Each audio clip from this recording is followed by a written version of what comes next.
today, a big announcement today. Oh, am I doing it? Yeah. Right. It's the 100th Confident Club Cuppa. Yay! Hurrah! What we're talking about in this 100th Cuppa then, 100th, girls. who'd Just drink believe some it? Yorkshire tea. Who'd believe it? We're talking about don't understand the secrets of great teams and great customer service. Right. Groucho Marx, right? Oh, yes. 'Cause a lot of Groucho, I could do a Groucho Marx impression with this, really. Oh, very good, yeah. Nobody's going to get that. No, one for youngsters. Who is this Groucho Marx of which you speak? Get on with it, Curly. A lot of things about customer service and teams is about developing your values, right? Yes. Sticking with them. Yes. So Groucho Marx says, this is a quote to avoid. Yeah. He says, "Those are my principles.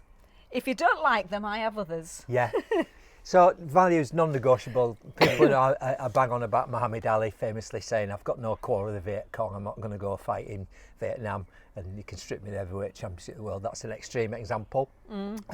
Companies, values. They have in a gold laminated frame, don't they? We will crawl over broken glass for our customers and then behave exactly the opposite. So whether you've got your values in a laminated frame or whether not, they're there, right? And we've always, haven't we, at Confident Club from day one, used one of these, Curly. You know, we like a good prop as well. If you watch any of these other Cuppas, you'll know that, right? A compass that guides us. So we know where we are. So we make all our decisions, don't we, Curly? We do. And we say this on workshop, and people don't necessarily always believe us, about who we work with. That's our other coaches, our CEO, Ricky, and Paul, and Leon and others, right? Who we work with and who we work for. And one of our core values is what, Curly? We only want to work with people that we like and that we like to go for a drink with. Yeah. Whether that's a cup of tea or a pint of beer. Yeah. Or, a nice cup of Yorkshire tea or a pint of beer. And seriously, it's true. And the rare occasions, it's rare, we haven't made the decision around working with people we like. It's been a disaster, right? So we don't want to spend 2 days in a room with people sat there going, "I don't want to be here," right? And that's where the power of referral, if we like somebody, we say, "Who do you know that they'd like us as well?" It works great. So you've got to make all your decisions around your values. Yeah.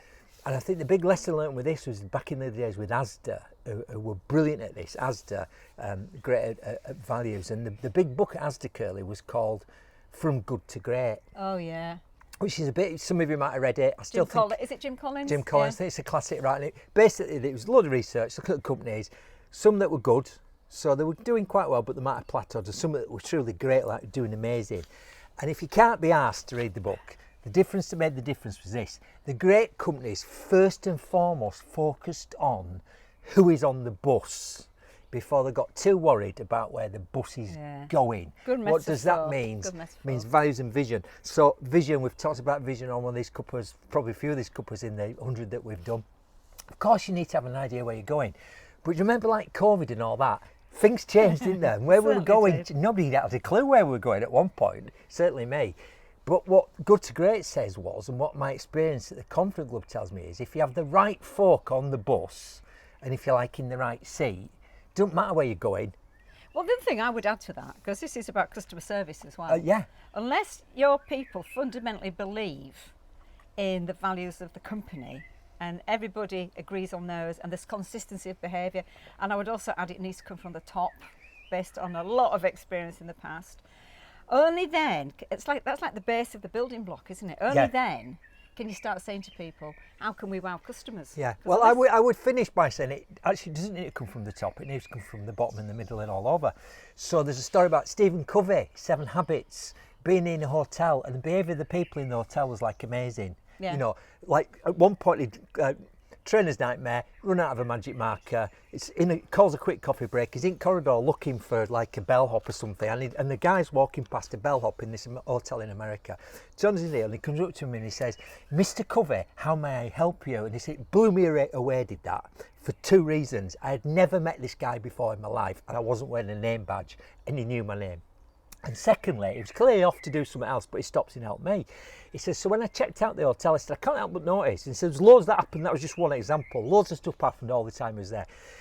He said, so when I'm checking out, I said to the manager, can I ask you a question? You know, how do you get people to behave like this? And this guy went, oh, it's our values. And he said, got this thing out. But they only had 2. See, I think it's good only to have 2 or 3. You don't want like 8 or 9, 2 or 3.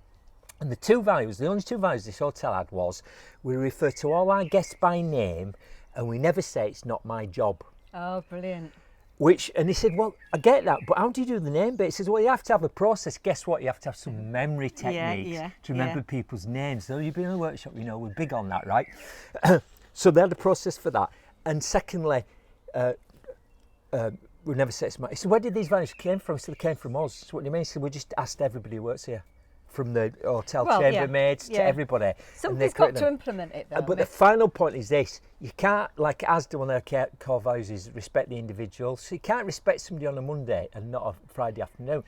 But finally Covey said, he was interviewing some of the people who worked in this hotel because it was amazing. He said, you know, have you noticed that these values affect you outside of work?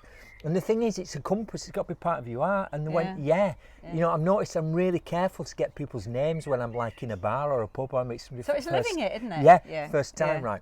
Yeah. Any final thoughts, Curly? Yeah, when you stop talking, I'm going to tell you about Nordstrom. Go on then. So I really like this. This is in Steve's book here, right? It says, this is when people join. We're glad to have you with our company. Our number one goal is to provide outstanding customer service.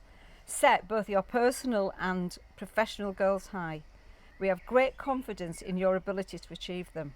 Rule 1, use your good judgment at all times. There will be no additional rules.